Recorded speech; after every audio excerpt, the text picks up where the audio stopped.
Welcome to my channel Zibaish ideas and welcome to another video.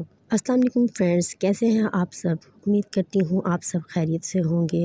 अल्लाह ताला आपको खुश रखे और अपने घरों में आबाद रखे। फ्रेंड्स, आज की इस वीडियो में मैं आपके ट्राउज़र के लिए बहुत ही लेटेस्ट, सिंपल और ख़ूबसूरत डिज़ाइन लेकर आई हूँ। तमाम डिज़ाइन को बनाना बहुत ही आसान है।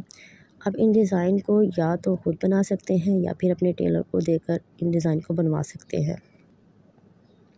वीडियो में आप देख सकते हैं कि इन डिज़ाइन को लेसेस की मदद से या फिर बटन्स की मदद से कितना खूबसूरत बनाया गया है। फ्रेंड्स, जैसा कि आप जानते हैं कि आजकल लेसेस का जो ट्रेंड है वो काफ़ी ज़्यादा है। इनकी वजह से बहुत ही स्टाइलिश और ख़ूबसूरत लुक आ रही है। अब जिस तरह का भी पसंद करती है, मैं उम्मीद करती हूँ कि मेरी इस वीडियो से आपको वो डिज़ाइन ज़रूर मिल जाएगा, क्योंकि मेरी इस वीडियो में तमाम डिज़ाइन बिल्कुल न्यू हैं और बिल्कुल डिफरेंट हैं।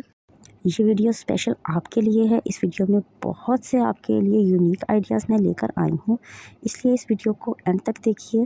चैनल पर पहली बार आए हैं तो वीडियो को लाइक करके सब्सक्राइब कर दिए और साथ ही बेल आइकन को भी प्रेस कर दें ताकि आपको मेरी नई आने वाली वीडियो का नोटिफिकेशन मिल जाए। जो भी डिज़ाइन आपको इस वीडियो में पसंद आता है, आप उसका स्क्रीनशॉट ले सकती हैं, या तो आप इसे खुद बना सकती हैं या फिर अपने टेलर को देकर इस किस्म का डिज़ाइन आप बनवा सकती हैं। मैं उम्मीद करती हूँ आपको ये मेरी वीडियो बहुत पसंद आई होगी। अगर आपको मेरी ये वीडियो पसंद आई है तो जल्दी से इसको लाइक और सब्सक्राइब कर दें और साथ ही बेल आइकन को भी प्रेस कर दें ताकि आपको मेरी नई आने वाली वीडियो का नोटिफिकेशन मिल जाए। तब तक के लिए अल्लाह हाफिज़। मिलते हैं नेक्स्ट वीडियो में।